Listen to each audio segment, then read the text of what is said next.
निवडणूक बिहारची चर्चा मात्र एकनाथ शिंदेची आणि महाराष्ट्राची. खरं तर बिहारमध्ये निवडणुकीची लगबग सुरू असताना महाराष्ट्रातील एकनाथ शिंदेंचं नाव बिहारमध्ये विरोधी पक्षातील नेते वापरतायत. याचं कारण म्हणजे मुख्यमंत्री म्हणून अजूनही एनडीएने घोषित न केलेला मुख्यमंत्रीपदाचा चेहरा. त्याही नितीश कुमार मुख्यमंत्री होणार की नाही हे पण माहीत नाही, कारण मुख्यमंत्रीपदाचा चेहरा एनडीएचा कोण असेल याची अधिकृत घोषणा अजून एनडीएकडून करण्यात आलेली नाहीये. दुसरीकडे पाहिलं तर आघाडी अर्थातच महागठबंधन म्हणून तेजस्वी यादवच मुख्यमंत्री असतील असं सांगण्यात येतंय. मग खरंच मुख्यमंत्रीपदाबद्दल आणि एकनाथ शिंदेंचा यात काय संबंध आहे? नितीश कुमारांचं एकनाथ शिंदे होईल का असं का म्हटलं जातंय? नेमकं कारण काय? चला, या सगळ्याबद्दलच या व्हिडिओच्या माध्यमातून आपण पाहणार आहोत. नोव्हेंबर महिन्यात बिहारची निवडणूक पार पडणार आहे. 11 नोव्हेंबर आणि 6 नोव्हेंबर अशा 2 टप्प्यात निवडणुका पार पडतील आणि 14 तारखेला बिहारचा मुख्यमंत्री कोण होणार हे स्पष्ट होईल. अर्थात महागठबंधनचं किंवा एनडीएचं हे स्पष्ट होईल. पण आता बघा, महागठबंधन जरी निवडून आली तर मुख्यमंत्री कोण होणार हे स्पष्ट झालंय. अर्थात तेजस्वी यादव यांना मुख्यमंत्री पदाचा चेहरा ठेवून महागठबंधन प्रचार करते, निवडणूक लढवणार आहे. पण दुसरीकडे एनडीए बद्दल बोलायचं झालं तर मुख्यमंत्री पदाचा चेहरा अजूनही जाहीर झालेला नाहीये. पण याची कारणं काय असू शकतात हे जाणून घेण्यासाठी आधी या सगळ्याचा मुख्यमंत्री एकनाथ शिंदेंशी का संबंध जोडला जातोय हे पाहणं महत्त्वाचं आहे. नेमकं कोण काय म्हणालं हे आधी जाणून घेऊयात. सध्या पाहायला गेलं तर एनडीएमध्ये नितीश कुमार यांचं नाव सांगून निवडणूक लढवली जात असली तरीही मुख्यमंत्रीपदाचा चेहरा नितीश कुमार असतील अशी अधिकृत घोषणा भाजपकडून केली जात नाहीये. आणि याचं कारण काय हे मात्र कळत नाहीये. आणि हाच आरोप विरोधक करतायत. आणि हे सांगत असताना नितीश कुमारांसोबत एकनाथ शिंदेसारखा होऊ शकतोय असा आरोप महागठबंधनचे उपमुख्यमंत्री पदाचे उमेदवार मुकेश सहानी यांनी यावर टीका करताना काही विधानं केलेत. आम्ही तर खूप पुढे आहोत. आम्ही मुख्यमंत्री आणि उपमुख्यमंत्र्यांच्या नावाची घोषणा करून संकल्पपत्र देखील जाहीर केलंय. मात्र एनडीएमध्ये अजून मुख्यमंत्री कोण असेल हेच ठरलेलं नाही. एनडीए नितीश कुमारांच्या नावावर निवडणूक लढवणार, पण मुख्यमंत्री कोण होणार हे आमदारच ठरवतील.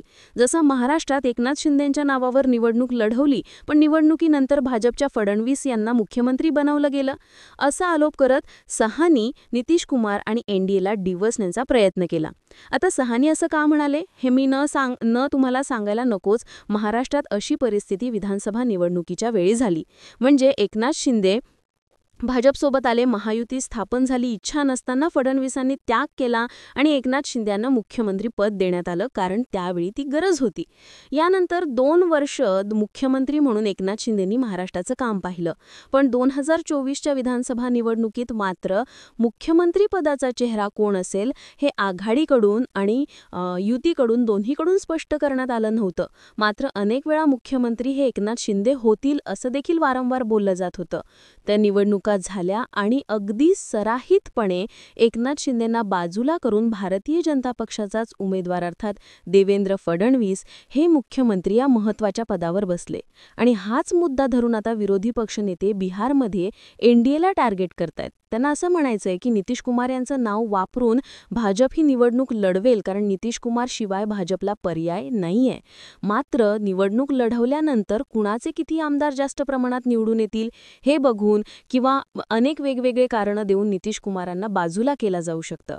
आता सहानी यांनी केलेल्या या आरोपाला लगेचच जोरदार प्रत्युत्तर जेडीयूचे राष्ट्रीय कार्यकारी अध्यक्ष झा यांनी दिले. ते म्हणाले, बिहारमध्ये सध्याचे मुख्यमंत्री नितीश कुमार यांच्या नेतृत्वात निवडणूक लढवली जाते.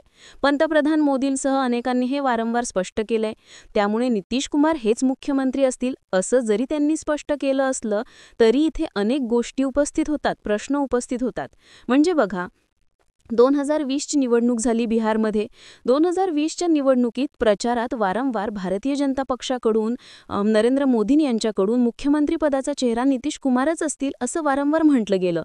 पण सध्या प्रचाराच्या तारखासुरात म्हणजे 2024-25च्या सगळ्या तारखा सुरू आहेत, प्रचार सुरू आहे. असं सुरू असताना भाजपमधील कोणतेही नेते मुख्यमंत्री अर्थात एनडीएचा मुख्यमंत्री नितीश कुमार असतील असं स्वतःहून सांगत नाहीयेत.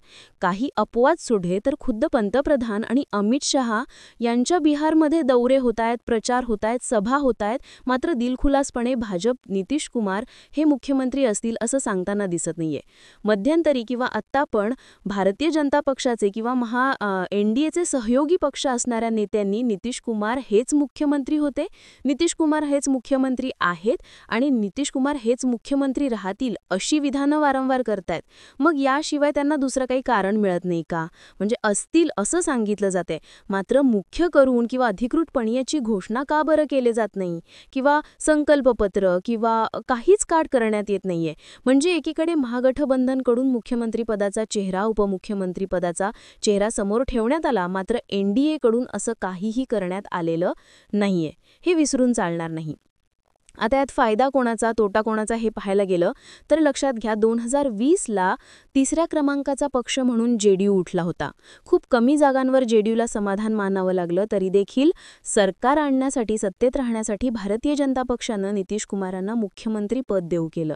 महायुती सोडून किंवा एनडीए सोडून महागठबंधनमध्ये गेल्यानंतर देखील नितीश कुमार मुख्यमंत्रीच राहिले. परत माघारी फिरल्यानंतर जेव्हा ते एनडीएकडे आले तेव्हा पण ते मुख्यमंत्रीच राहिले.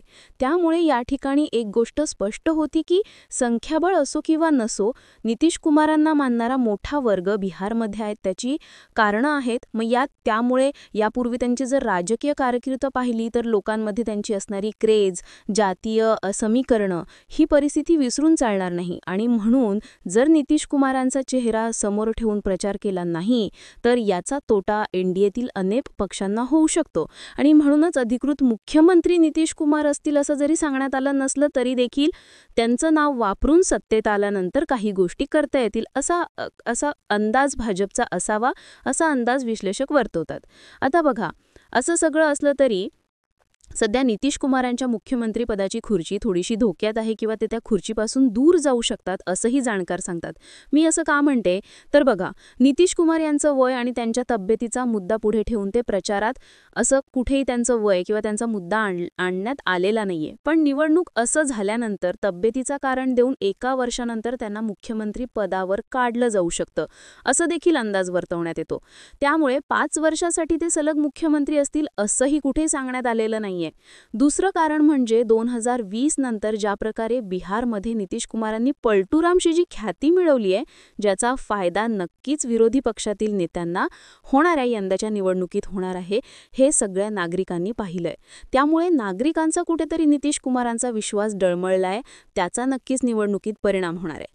भारतीय जनता पक्ष जरी त्यांना मुख्यमंत्री पद देऊ केलं नाही तर आणि भारतीय जनता पक्षाचे आमदार मोठ्या प्रमाणात निवडून आले तर लक्षात घ्या, नितीश कुमारांना महागठबंधन स्वीकारेल किंवा कोणता इतर पक्ष स्वीकारेल अशी चिन्ह दिसत नाहीयेत. कारण आपण म्हणतो की दूध गरम लागल्यानंतर माणूस टाकी फुकून पितो. त्यामुळे महागठबंधन हा विचार करेल. पूर्वीसारखा जर नितीश कुमारांनी केलं तर तेजस्वी यादव हा मुख्यमंत्री पदाचा चेहरा महागठबंधन आधीच सांगून ठेवलाय. त्यामुळे सध्या महागठबंधन फायद्यात आहे, कारण तेजस्वी यादवांची देखील बऱ्यापैकी क्रेज सध्या बिहारमध्ये पाहायला मिळते. त्यामुळे स्वतःच नितीश कुमार यांनी आपल्या मुख्यमंत्री पदाची दार बंद करून घेतल्यात असं म्हणलं तरी हरकत नाही. त्यामुळे जरी त्यांना मुख्यमंत्री पद मिळालं नाही, देऊ केलं नाही, तर मग त्यांना मुख गिळून मग बसावं लागेल असंही जाणकार सांगतात. आणि म्हणून महाराष्ट्रात ज्याप्रमाणे एकनाथ शिंदेंचं झालं त्याप्रमाणे नितीश कुमार यांचं होऊ शकतं असे आरोप केले जातात. या सगळ्या राजकारणावर तुमचं मत काय? खरंच मुख्यमंत्री नितीश कुमार होतील का? मग जर मुख्यमंत्री नितीश कुमार होणारच आहेत तर मग अधिकृत घोषणा, संकल्पपत्र किंवा कोणत्याही गोष्टी भाजपकडून किंवा एनडीएकडून का करण्यात येत नाहीयेत? याचं कारण काय असू शकतं? काय वाटतं? कमेंटमध्ये कळवायला विसरू नका. व्हिडिओ आवडला असल्यास नक्की लाईक, शेअर करा. आणि अजून तुम्ही आमच्या या बिहारच्या निवडणुकीच्या विश्लेषणात्मक सिरीजला पाहिलं नसेल किंवा गर्जना मराठी चॅनलला सबस्क्राईब केलं नसेल तर आवर्जून करा. म्हणजे बिहारच्या निवडणुकीचे अपडेट्स तुम्हाला मिळत राहतील.